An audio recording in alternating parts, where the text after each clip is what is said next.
Et salut les ludipotes, c'est Lilian, j'espère que ça va super bien de votre côté. Moi je suis en pleine forme et je suis ravi parce qu'aujourd'hui on va faire un truc que j'avais envie de faire depuis un moment. Donc je vous bassine depuis quelques jours avec Keyforge. Et ben on va continuer et cette fois-ci je vais vous faire découvrir quelque chose que j'aime beaucoup faire dans Keyforge et que tous les joueurs de Keyforge aiment faire, c'est ouvrir un deck. Donc aujourd'hui on va se faire un petit deck ballage comme j'aime l'appeler. On va s'ouvrir un petit deck de Keyforge. J'ai choisi d'ouvrir l'extension Danse Macabre, l'extension que je connais le moins, donc je vais découvrir un petit peu en même temps que vous les cartes, donc ça va être très cool. Et puis voilà, donc on va s'ouvrir ça tranquillou, on va regarder les cartes, et puis je vais comme ça vous faire découvrir l'excitation d'ouvrir un deck Keyforge et de découvrir les cartes. Et du coup ça va être trop bien.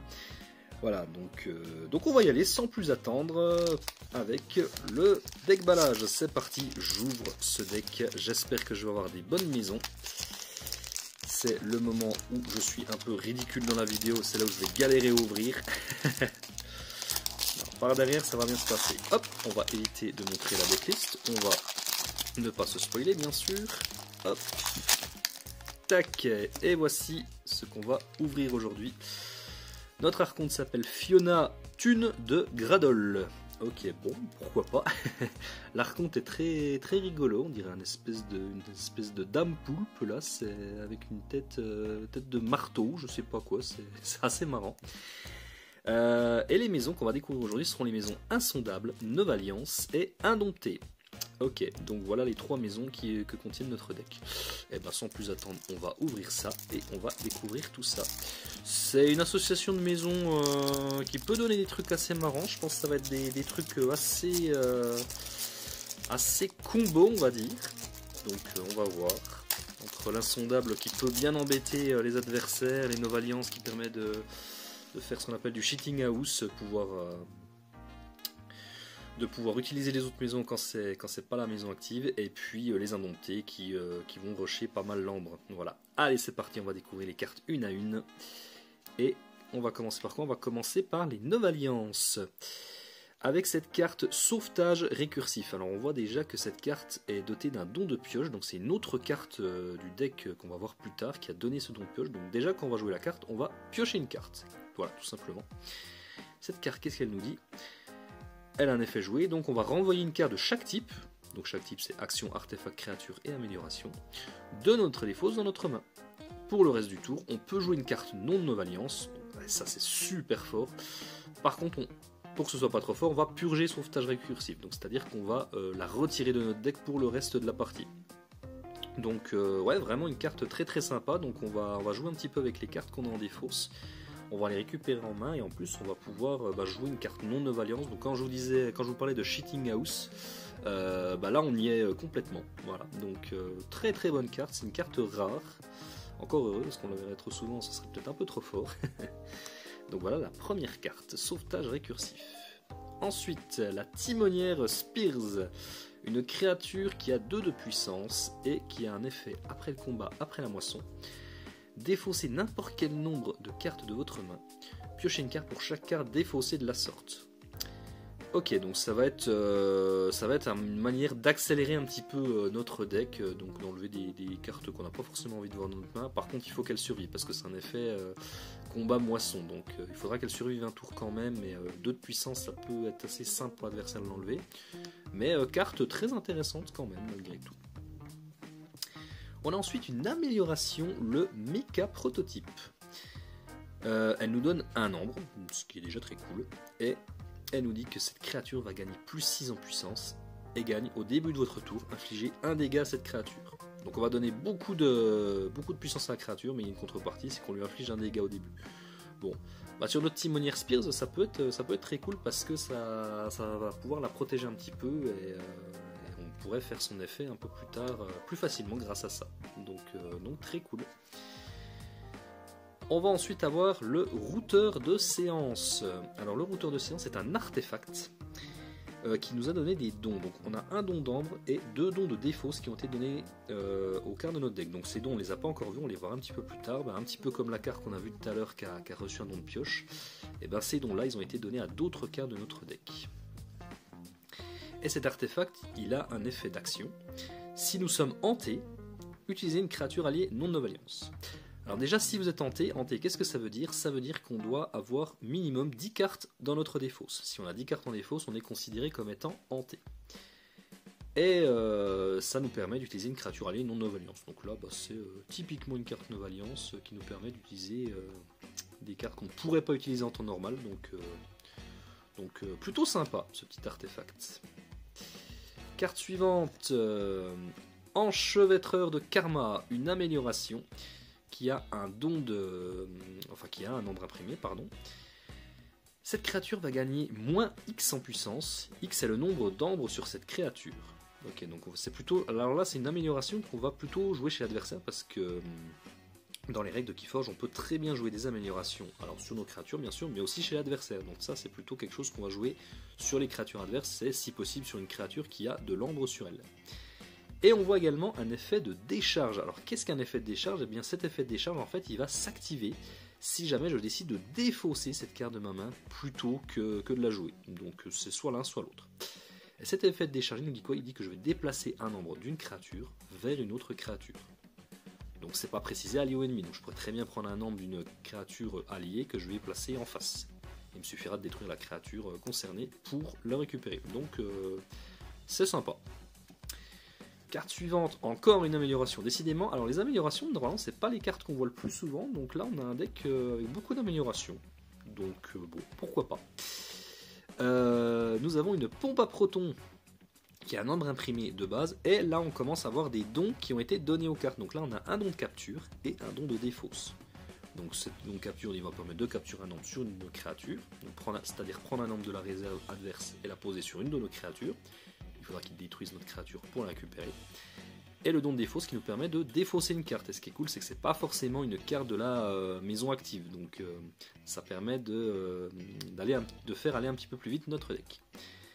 Et cette amélioration qui s'appelle la pompe à protons, elle nous dit que tant que nous sommes hantés, cette créature gagne attaque projetée 5. Donc attaque projetée 5, ça veut dire quoi? Ça veut dire que quand je vais attaquer avec cette créature, eh bien je vais infliger 5 dégâts au voisin de la créature que je vais attaquer. Donc une carte plutôt agressive. Prochaine carte, est-ce que ça va être encore une amélioration? Eh ben oui, c'est un deuxième pompe à protons. Donc pas de don cette fois-ci, mais même effet. Donc on a deux pompes à protons. Beaucoup d'améliorations là dans le Nova Alliance pour l'instant. Nouvelle carte, Éclaireur Peter, une créature à 4 de puissance qui a reçu un don de défausse, comme on peut le voir. Donc c'est certainement c'est certainement cette carte-là qui a donné les dons de défausse qu'on a vu. Vous voyez, donc ce don de défausse là il est parti ici. À moins qu'il y ait d'autres cartes avec des défausses plus tard, on le verra. Éclaireur Peter, il a un effet qui s'active quand on le joue, mais également après le combat et après la moisson. On va regarder la carte du sommet de notre deck et on peut défausser cette carte. Alors ça c'est pas mal pour contrôler un petit peu notre pioche et en plus en défaussant ça nous permet d'être hanté plus rapidement parce qu'on a vu que avec les différents effets de cartes qu'on a vu avant, on a envie d'être hanté très rapidement. Donc c'est cool. Et puis son petit nom de défausse là il tombe plutôt bien à notre ami éclaireur Peter. Carte suivante, Garcia chef censeur. Ah j'aime beaucoup cette carte, elle est très très forte et très sympa. Un effet de jouer après le combat, après la moisson, donc c'est une créature à 3 de puissance. Les clés coûtent plus de ombres pendant le prochain tour de notre adversaire. Donc ça c'est très cool, si notre adversaire il est prêt à forger une clé, et on peut l'en empêcher en faisant augmenter le coût de ses clés à plus 2. Donc je rappelle, le coût de base d'une clé c'est 6 ambres, et là on ferait augmenter à plus 2, donc ça serait 8 ambres. Donc on peut le faire soit forger plus cher, ou alors on peut carrément l'empêcher de forger. Donc ça c'est une carte très très cool. Carte suivante, une carte action, nous sommes le monde. Alors encore des dons qui ont été donnés, on voit qu'il y a un don de capture et un don de défausse qui ont été donnés aux autres cartes du deck. Et nous avons un effet joué qui dit que chaque créature alliée non Nova Alliance capture un ambre. Ok, donc du contrôle d'ambre, donc ça on prend, c'est très très cool. J'aime bien cette carte, elle est sympa. Hop. Carte suivante, encore un Nous sommes le monde, deuxième carte du même type, mais cette fois-ci, une petite différence, on voit qu'il y a un don d'ambre qui a été donné. Donc cette carte-là va nous rapporter 2 ombres. Donc c'est cool. Carte suivante. Ah, alors, je vais vous expliquer pourquoi je rigole. Le facilitateur Flagadure. Alors, pourquoi je rigole? En fait, la traduction. Il faut savoir que la traduction des cartes françaises a été faite par des membres de la communauté de Keyforge. Et ils se sont amusés à glisser des petites références aux membres de la communauté. Et Flagadure, en fait, c'est un des membres de la communauté. Donc, à qui je fais un gros bisou. Il se reconnaîtra. Alors, facilitateur Flagadure, qu'est-ce qu'il dit? La carte de puissance, il a le mot-clé déploiement, c'est-à-dire que vous allez pouvoir le placer n'importe où dans votre ligne de front quand vous allez le jouer. Normalement, je rappelle, on doit placer une créature uniquement sur un flanc, à droite ou à gauche. Là, vu qu'il a déploiement, je peux le placer où je veux. Et il a un effet après la moisson qui est très sympa, très dangereux. Si nous sommes hantés, on déplace chaque angle sur les voisins de facilitateur Flagadure vers votre réserve. Donc là, on voit déjà des petites combos qui vont se faire avec la carte Nous sommes le monde, parce qu'on a vu qu'on pouvait capturer de l'ambre sur les non-alliances. Et si on met facilitateur Flagadure à côté et qu'on arrive à moissonner, et qu'on est hanté, bien sûr, on peut faire un gros rush d'ambre d'un coup. Donc ça, il y a une petite combo sympa à faire là. Donc là, on commence à avoir des combos. Carte suivante. Ah, alors nous passons à la maison suivante. Donc là, on a vu toutes les cartes Nova Alliance. On va faire un petit point sur les cartes Nova Alliance. On va regarder ce qu'on a vu. Donc, pas mal d'améliorations, comme je l'ai dit. Il y a pas mal d'ambre imprimé aussi. Donc voilà, on a vu quelques combos sympas. Donc cette combo-là, facilitateur Flagadure, Nous sommes le monde, notamment. Donc on n'a rien pour... Il y a pas mal de cartes dans le Nova Alliance qui permettent de renvoyer des améliorations dans notre main. Donc il y a celle-ci qu'on a vue. Mais là on n'en a pas vu malheureusement. C'est un petit peu dommage. J'aurais bien voulu voir des cartes de ce genre là. Mais bon. Donc voilà. Un Nova Alliance plutôt sympathique je trouve. Alors on passe à l'insondable. Alors l'insondable on commence avec un artefact. Le Susurrus. Alors le Susurrus, ce qu'il nous dit? Il nous dit action. Incliner une créature insondable alliée. Si vous le faites, inclinez jusqu'à 3 créatures et ou artefacts. Bon, c'est une carte vraiment pour contrôler le board adverse.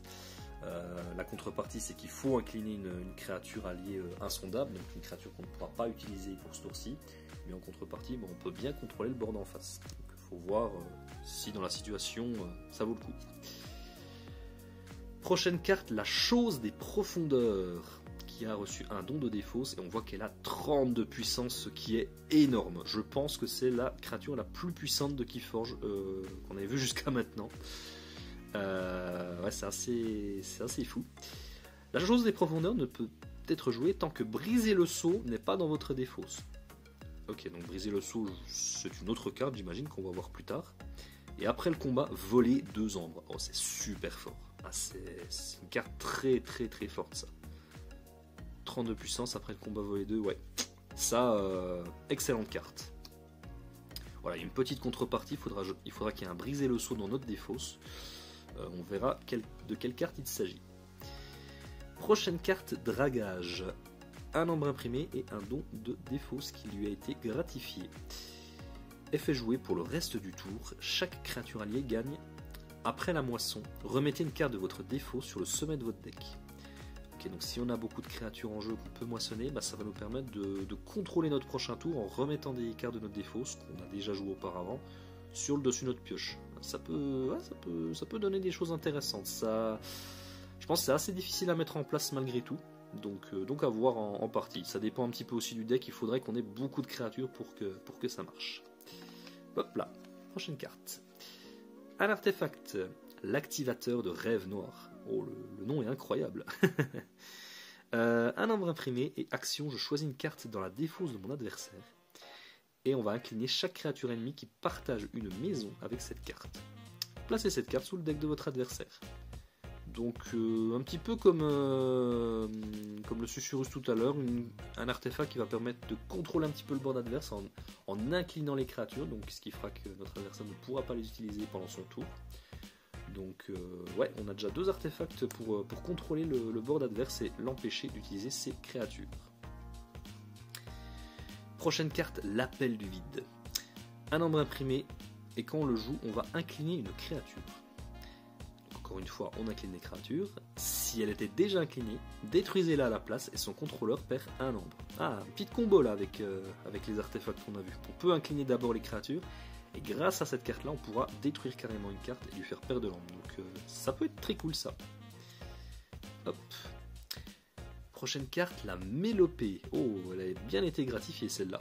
Un nombre imprimé de base et 2 dons de défausse. Donc on défaussera 2 cartes de notre main pour accélérer notre deck. Beaucoup de dons de défausse dans ce deck, hein, ce qui personnellement n'est pas pour me déplaire. Jouez, choisissez une créature. Elle capture 2 ombres à chaque joueur hanté. Ah, c'est intéressant. C'est intéressant parce que ça veut dire que si notre adversaire est hanté, je vais choisir une créature qui lui appartient et du coup il va capturer 2 ombres à lui-même. Donc c'est un peu du vol en quelque sorte, hein. Donc ça peut être très sympa si notre adversaire il est hanté. Donc ouais, carte très très forte ça, la Mélopée. Carte suivante, le Gardien de l'écho. Encore un don de défausse, décidément il y a énormément de dons de défausse dans ce deck. Qui d'ailleurs est le nouveau don de cette extension, il y avait d'autres dons avant, mais le don de défausse c'est la première fois qu'on le voit. Je bois un petit peu de thé, excusez-moi, à votre santé. Voilà, pendant que vous admiriez la beauté de cette espèce de poisson corail là. Alors, 1 de puissance et 4 d'armure. On n'avait pas encore vu de créature avec de l'armure. Elle a provocation. Donc provocation, c'est-à-dire que les voisins de Gardien de l'écho ne pourront pas être attaqués. Donc il faudra déjà détruire Gardien de l'écho avant de pouvoir combattre les voisins. Et tant que nous sommes hantés, Gardien de l'écho gagne plus d'en puissance et poison. Donc il va devenir encore plus fort tant qu'on est hanté. Donc on a encore envie d'être hanté avec cette carte. Donc poison, le mot-clé j'explique, ça veut dire que si Gardien de l'écho met des dégâts à une créature, eh bien elle la détruira. Même si les dégâts n'auraient normalement pas suffi à la détruire. Mais grâce à poison, ça la détruira. Hop, hop là. On va éviter les petits reflets, je vais éviter de vous éblouir. C'est un peu notre spécialité chez Sajou de vous en mettre plein les mirettes. Carte suivante, le Tanguy Manguy. Encore un don de défausse, décidément. Le deck est bourré de dons de défausse, c'est incroyable. La vitesse du deck va être assez folle, je pense. Alors, Tanguy Manguy, 4 de puissance. Et tant que notre adversaire est hanté, ses clés coûtent plus 3 ombres. Ça, c'est très fort parce que c'est un effet passif, c'est pas comme l'effet de Garcia qu'on a vu tout à l'heure où il fallait forcément l'activer. Là je pense que c'est encore plus fort parce que c'est un effet passif, il faut juste qu'on soit hanté par contre. Mais tant qu'on est hanté, notre adversaire devra forger à plus 3 ombres. C'est-à-dire de base, au lieu de forger à 6 ombres, il devra forger à 9. Voilà. Ou alors il doit détruire Tanguy Manguy. Mais c'est quand même une 4 de puissance, donc c'est pas si évident que ça. Carte suivante, Wicolia. Wicolia qui a reçu un don d'ambre. Elle n'a pas d'ambre de base, là elle a reçu un don d'ambre. Et après moi la moisson, les clés coûtent plus de ombres pendant le prochain tour de votre adversaire. On a pas mal de cartes à effet qui permettent d'augmenter le coût des clés. Donc potentiellement on peut faire forger à très très cher notre adversaire. Hop, carte suivante. Ah, le briser le sceau, donc qui est la carte qui vient avec avec chose des profondeurs. Donc il faudra que cette carte là soit dans notre défausse avant de pouvoir utiliser chose des profondeurs. Et cette carte là, elle ne fait rien de spécial, elle a juste un nombre imprimé et elle a ajouté des dons à notre deck. Donc un don d'ambre et 3 dons de défausse, ce qui explique pourquoi on a autant de dons de défausse. Donc ouais, briser le sceau. Carte sur... Ah, un autre briser le sceau. Ok, on en a 2 dans le deck. Ok, et celui-ci a un don de défausse. Ok, donc ça donne un peu plus de chance d'avoir brisé le sceau dans la défausse, donc c'est plutôt cool. Hop, alors je ne sais pas, on est à combien de cartes. Ah, encore un briser le sceau. Eh ben dis donc. Décidément. C'est cool parce que ça va permettre d'avoir brisé le sceau très très facilement dans notre défaut si on en a 3. Donc je sais pas si c'est comme ça à chaque fois, mais là j'ai l'impression d'avoir eu de la chance quand même là-dessus. On va pas en avoir un 4ème quand même. Non, quand même pas. Et ben c'est terminé pour la maison insondable. Maison insondable, qu'est-ce qu'on en pense ? J'ai vu beaucoup de noms de défauts, ce qui va permettre d'accélérer pas mal le deck, de mettre pas mal de vitesse, donc ça c'est cool. Il y a des petites combos rigolotes avec les artefacts et puis l'appel du vide notamment, donc on va pouvoir empêcher notre adversaire d'utiliser ses créatures. Donc, et puis cette chose des profondeurs là qui est quand même une carte assez incroyable, sachant qu'on a 3 fois la fameuse carte briser le sceau. Donc ouais, ça va être une grosse menace dans cette chose des profondeurs dans notre deck. Hop là, les cartes glissent, elles sont neuves, c'est normal. Et on va passer à la dernière maison, la maison des indomptés, avec un Kangafante. Tiens, un don de défaut, ça faisait longtemps. Alors, 5 de puissance, et chaque créature gagne, après la moisson, détruisez cette créature. Ok, donc c'est chaque créature, donc attention, ce sera aussi les nôtres. Donc ça va pas empêcher de moissonner, par contre, dès qu'on va moissonner avec une créature, bah, il faudra la détruire. Donc bon, à voir dans la situation si c'est intéressant ou pas, c'est un petit peu à double tranchant. Carte suivante, faut pas gâcher. Ah, j'aime beaucoup cette carte. Un nombre imprimé et jouez, détruisez une créature alliée, piochez un nombre de cartes égal à la moitié de la puissance de cette créature. Alors là, je viens de penser à une combo, les amis. La chose des profondeurs qui a 30 de puissance, et bah tu joues ça dessus, et bah tu pioches 15 cartes. C'est juste incroyable, ça peut être tellement fort. Si on arrive à placer cette combo dans la partie, ça peut être vraiment incroyable. Faut pas gâcher, très très bonne carte.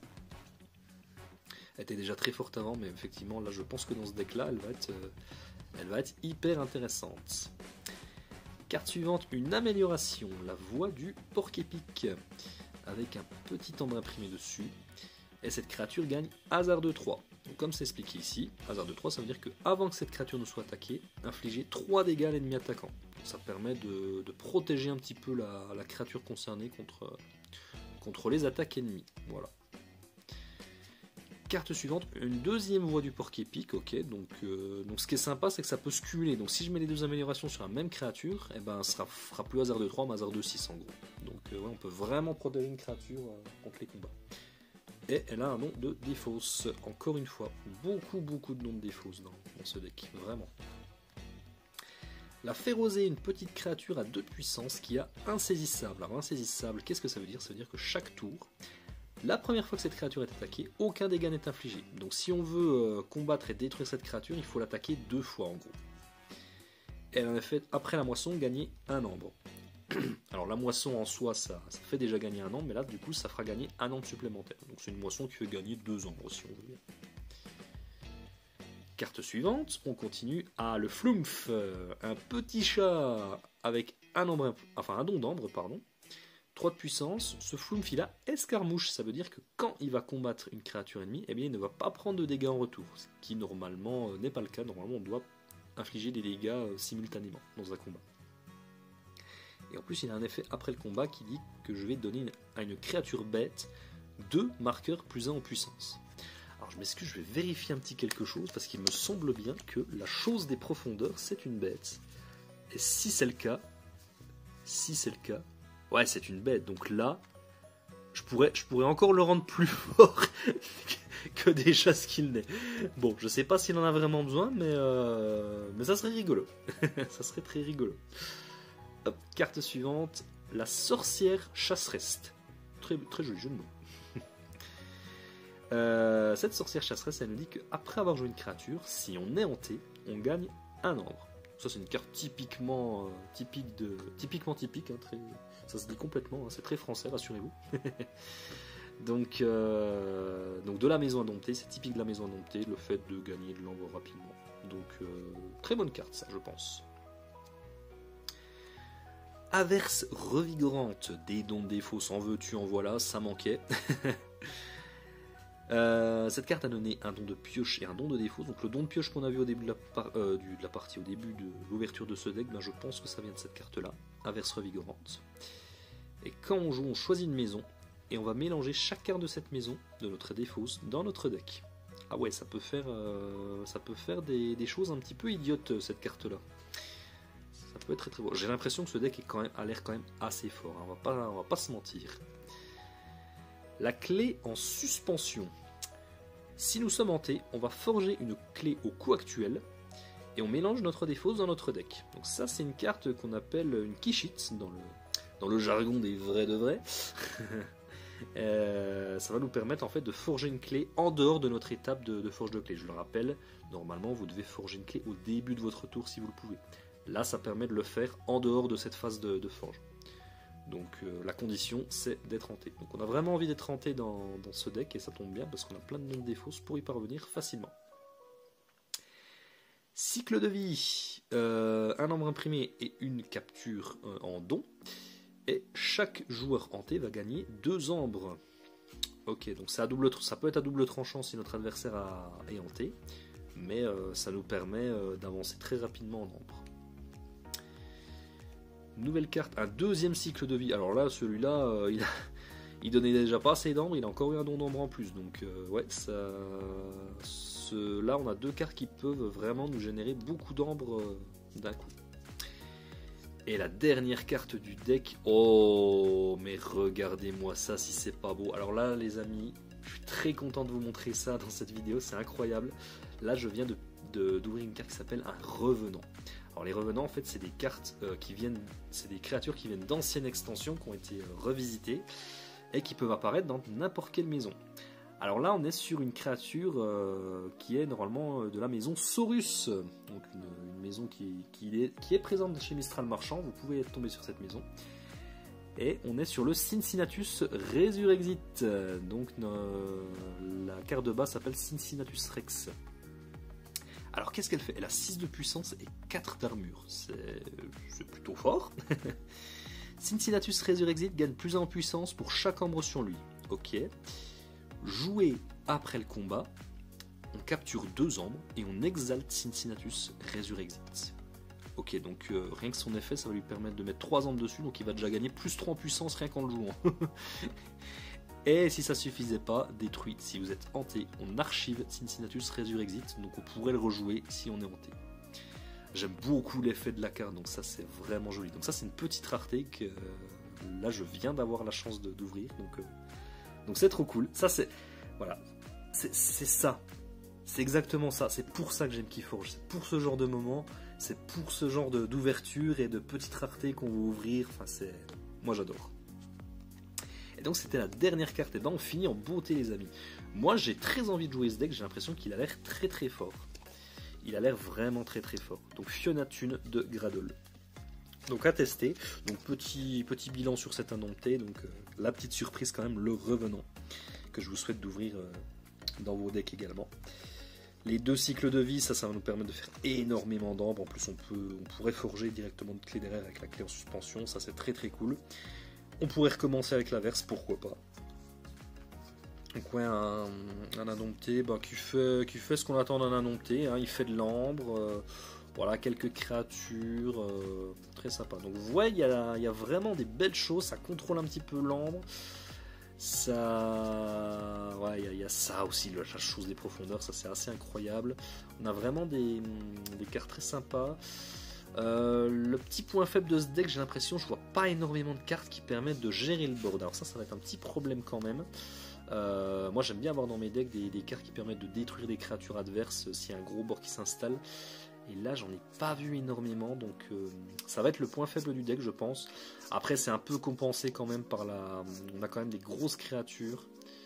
Voilà, on a l'appel du vide, on a un peu les cartes insondables qui vont permettre d'incliner.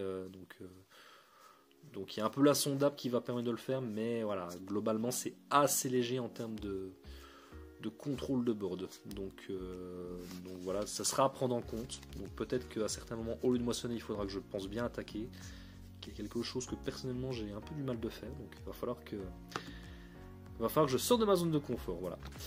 Bon, en tout cas, j'espère que cette petite vidéo deck ballage vous a plu. Moi, ça m'a beaucoup plu en tout cas de le faire. Moi, j'adore ouvrir des decks. C'est la première fois que je partage une ouverture de deck en vidéo, donc je suis très content. En plus, j'ouvre un revenant, une petite rareté. Donc c'est juste trop bien, je suis trop content. Les Ludipodes, je vous fais des bisous. Forgez bien, forgez beaucoup. Et à très bientôt chez Sajou.